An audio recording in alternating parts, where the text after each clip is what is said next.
বলো বলো good morning. এখন কটা বাজে?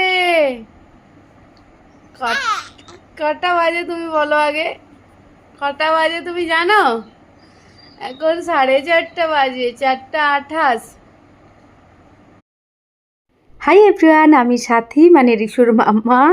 সকলকে সাথীর রিয়েল লাইফ রেসিপিতে স্বাগত জানাই। আজকের দিনটা রিশু শুরু হয়েছে 2:30টার সময় আর আমার শুরু হয়েছে 4:30টার সময়, মানে ওই আর কি 4:15-র সময়। 2:30টাতে রিশু উঠে গিয়েছিল, কিন্তু রিশু আমাকে একদমই ডিস্টার্ব করেনি, আমি একটু শুতে পেয়েছি। আর তারপর রিশুর পটি হয়ে গিয়েছিল 8:30টার সময়, 4:30টার সময়, তো তখন রিশু আমাকে তুলেছে। তারপর ওকে আমি ক্লিন করিয়ে এখন শুইয়ে দিলাম। গুনু পাচ্ছে, দুধু খাবে? খিদা লেগেছে মাম্মা? লেগেছে গো। পটি হয়ে গিয়েছে, সেই কারণে রিশুর খিদে লেগে গিয়েছিল, আর তারপর ওকে খাইয়ে দিতেই ও ঘুমিয়ে গেল। আর আমাদের দিনটা শুরু হয়ে গেল চায়ের সাথে। আর এখন তো ভীষণ রোদ ঝলমলে সকাল। Good morning.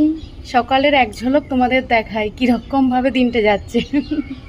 যদিও একটা পজিটিভ মানে ব্যাপার আছে, সেটা হলো মেয়ে আমার রাত্রিবেলাতে ঘুমিয়েছে, 2:30 থেকে জেগেছিল 4:30 অবধি, কিন্তু খেলেছে, কোনো ঝামেলা করেনি, কোনো চিৎকার করেনি, কোনো কিছুই করেনি। দিয়ে 4:30টায় পটি করেছে, পটি করার পর মানে ফিড করে তারপর ঘুমিয়ে গিয়েছিল। তারপর উঠেছে আবার 6টার সময়, এরপর মানে চলছে আর কি, আর ঘুমোয়নি। কিন্তু তাও ভালো যে চেঁচায়নি, তো এটা একটা বিশাল ব্যাপার। আজকে তো হাজব্যান্ডের ডিউটি রয়েছে 8:30টায়, 8:15 বেরিয়ে যাবে। তো কি কাজ করলাম চলো দেখাই। জানো তো, এমনিতেই বরাবর আমাদের কাজের চাপটা সকালবেলাতে বেশি থাকে, তবে এখন আরও অনেক বেশি হয়ে গিয়েছে, কারণ ছেলে মেয়েকে নিয়ে আমি একা থাকবো, হাজব্যান্ড তো 8:15 বেরিয়ে যাবে। তো সকালে যে কর্পোরেশন থেকে আমাদের প্রতিদিন জল দেয়, তাই সেখান থেকে হাজব্যান্ড আর কি জলের কাজগুলো সব করছে, বাইরেই সব উঠোন তোঠন জল দিয়ে ছোড়াছড়ি করে যেরকম করা হয় আর কি, ধোয়াধুয়ি সেই সব করেছে। আর আমি এখানে পাউরুটি টোস্ট করে নিয়েছি, ইঁচড়টা কেটে নিয়েছি, সকাল সকাল ছেনা বানিয়ে নিয়েছি, ডিম সিদ্ধ বানিয়ে নিয়েছি, ডাল চাল সব ভিজিয়ে নিয়েছি। আর ওই যে দুধগুলো যেগুলো ছিল সেগুলো সব ফুটিয়ে নিয়েছি। সকালবেলার মোটামুটি কাজগুলো সব আর কি বাগিয়ে নিয়েছি।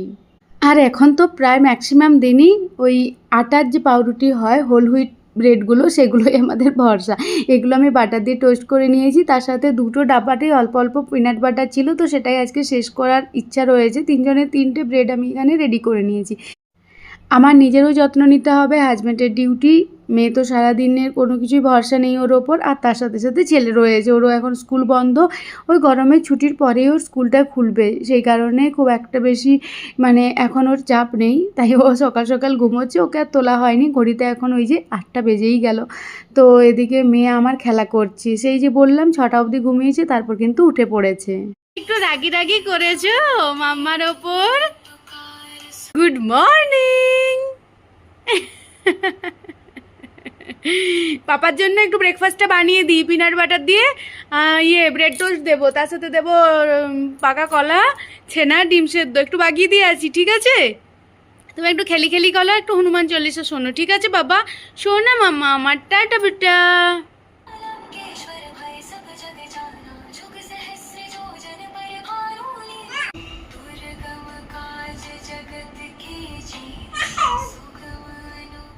আজকে মেয়ে ভীষণ খুশিতে রয়েছে। সকালবেলায় আমার সব কাজ বাগানো হয়ে গিয়েছে, কিছু করেনি, ওই যে 6টার সময় উঠে পড়েছিল, তারপর হনুমান চল্লিশা শুনছে। এদিকে ছেলে মেয়ে যেহেতু ঝামেলা করেনি, ছেলে ঘুমোচ্ছে, হাজব্যান্ডও রেডি হতে আজকে সময় পেয়েছে, ওই জন্য সেজে গুজে আজকে অফিস যাচ্ছে। নর্মালি অন্যদিন তো তাড়াহুড়ো টানাটানি করে চলে যায়, আজকে যাই হোক মানে প্রপার সময়টা পেয়েছে, মেয়ে সকাল সকাল তুলে দিয়েছিল বলে। তো যাই হোক, এরপর হাজব্যান্ড চলে যাওয়ার পর আমি আর চারি যাচ্ছি একটু ঘুরু করতে, আর বেটু এখনও শুয়েই রয়েছে, ওকে এখনও তোলা হয়নি। বাই বাই, আর ঘুরু করে আসি। তুমি কি রাগি রাগি?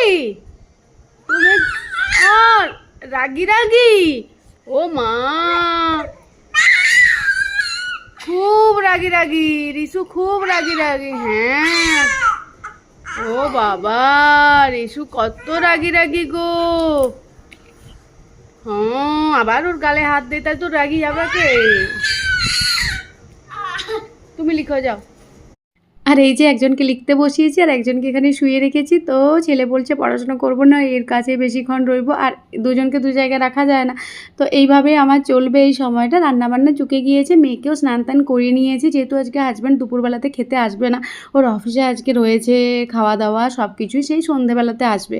তো সেই কারণে একে স্নান টান করিয়ে রেডি টেডি করে নিয়েছি, ছেলেকেও স্নান করিয়ে রেডি করে দিয়েছি, ব্রাশ করিয়ে দিয়েছি। তো সব কাজ মানে একসাথে করিয়ে নিয়ে তারপর খাওয়া দাওয়া করে একে পড়তে বসিয়েছি আর একে এখানে শুয়ে রেখেছি। রাগি রাগি আবার দাদা চলে আসছে, দাদাটা খুব দুঃখ হয়ে যেতে, পড়াশোনা করছে নাই। মেয়ের বয়স তো এখন ওই 4 মাস। তো 3 থেকে 5 মাসের বাচ্চারা না সবসময় ওই সাউন্ড এক্সপ্লোর করে। তো সেটাই আর কি, মেয়েরও নতুন নতুন গলার আওয়াজ বেরোচ্ছে, ও ভাবছে এটা কী জিনিস, কি মানে আওয়াজটা কিসের আসছে। আসলে ও না ওর নিজেরই সাউন্ডটা এক্সপ্লোর করছে আর কি এই সময়। তো ওকে এখন একটু টমি টাইম দিলাম। আমি কী করবো, এইসবই করছি, তার সাথে হনুমান চল্লিশা চালিয়ে দিচ্ছি, আর এদিকে মেয়ে ছেলেকে পড়াশোনা করতে দিয়েছি। রান্নাবান্না সব কমপ্লিট হয়ে গিয়েছে, এরপর পরে খেয়ে নেব। তো এই আর কি চলছে। চলো আজকের ব্লগটা এখানেই রাখি। সকালে ভালো থাকবে, সুস্থ থাকবে, দেখা হবে খুব তাড়াতাড়ি নতুন একটি ব্লগে।